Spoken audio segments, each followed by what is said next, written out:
warahmatullahi wabarakatuh. Perkenalkan, nama saya Dina Silvia Oktaviani dari Prodi Teknik Kimia, mata kuliah Kimia Fisika. Hari ini saya akan menjelaskan sistem emulsi. Definisi emulsi. Emulsi merupakan jenis koloid dengan fase terdispersinya berupa fase cair dengan medium pendispersinya bisa berupa zat padat, cair, ataupun gas. Emulsi merupakan sediaan yang mengandung dua zat yang tidak dapat bercampur. Biasanya terdiri dari minyak dan air, di mana cairan yang satu terdispersi menjadi butiran-butiran kecil dalam cairan yang lain. Dispersi ini tidak stabil. Butir-butir ini bergabung atau koalesen dan membentuk dua lapisan, yaitu air dan minyak yang terpisah yang dibantu oleh zat pengemulsi atau emulgator. Emulsi dibedakan menjadi dua. 1. Emulsi Vera atau emulsi alam. 2. Emulsi spuria atau emulsi buatan. Emulsi Vera dibuat dari biji atau buah, di mana terdapat di samping minyak, lemak, juga emulgator yang biasanya merupakan zat seperti putih telur. Semua emulsi memerlukan bahan antimikroba karena fase air mempermudah pertumbuhan mikroorganisme.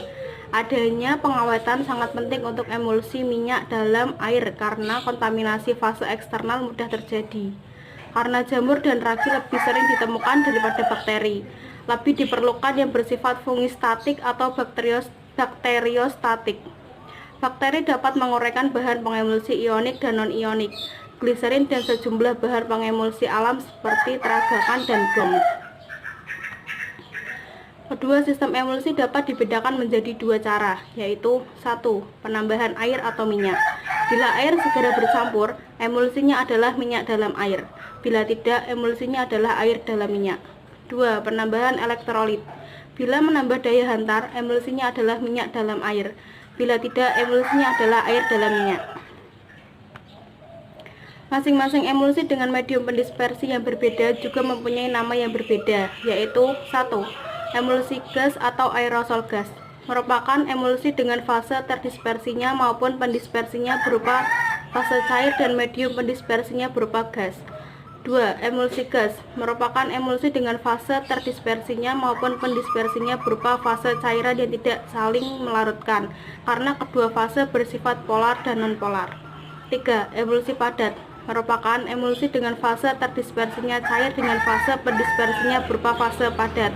Contoh, gel dibedakan menjadi gel elastik dan non-elastik, di mana gel elastik ikatan partikelnya tidak kuat, sedangkan non-elastik ikatan antar partikelnya membentuk ikatan kovalen yang kuat.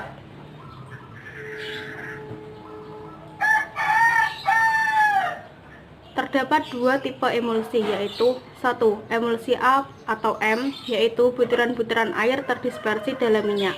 Pada emulsi ini, butiran-butiran air yang hidrofilik stabil dalam minyak dan yang hidrofilik.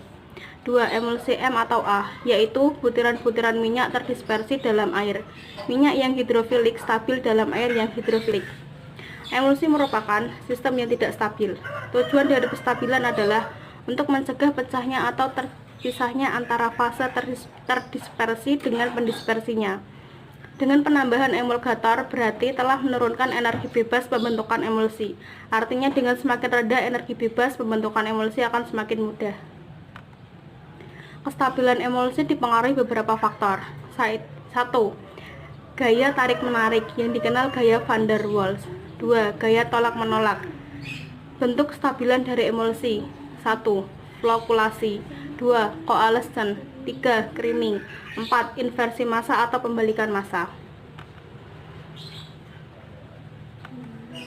Emulsi dapat mengalami kerusakan atau demulsifikasi disebabkan oleh faktor suhu, rusaknya emulgator sendiri, penambahan elektrolit, sehingga semua ini akan dapat menyebabkan timbulnya endapan atau terjadi sedimentasi atau membentuk krim. Ada beberapa faktor yang mempengaruhi kestabilan emulsi, yaitu 1. Tegangan antarmuka rendah. 2. Kekuatan mekanik dan elastisitas lapisan antarmuka. 3. Tolakan listrik double layer. 4. Relativitas fase pendispersi kecil. 5. Viskositas tinggi. Metode pembuatan emulsi. 1. Metode gum basah. 2. Metode gum kering. 3. Metode HLB atau hydrophilic lipophilic balance. Teori terjadinya emulsi. 1. Teori tegangan permukaan atau surface tension. 2. Teori orientasi bentuk baji. Setiap molekul emulgator dibagi menjadi 2. A. Kelompok hidrofilik, yaitu bagian emulgator yang suka air. B. Kelompok lipofilik, yaitu bagian emulgator yang suka minyak. 3. Teori film plastik, interfacial film. Syarat emulgator yang dipakai.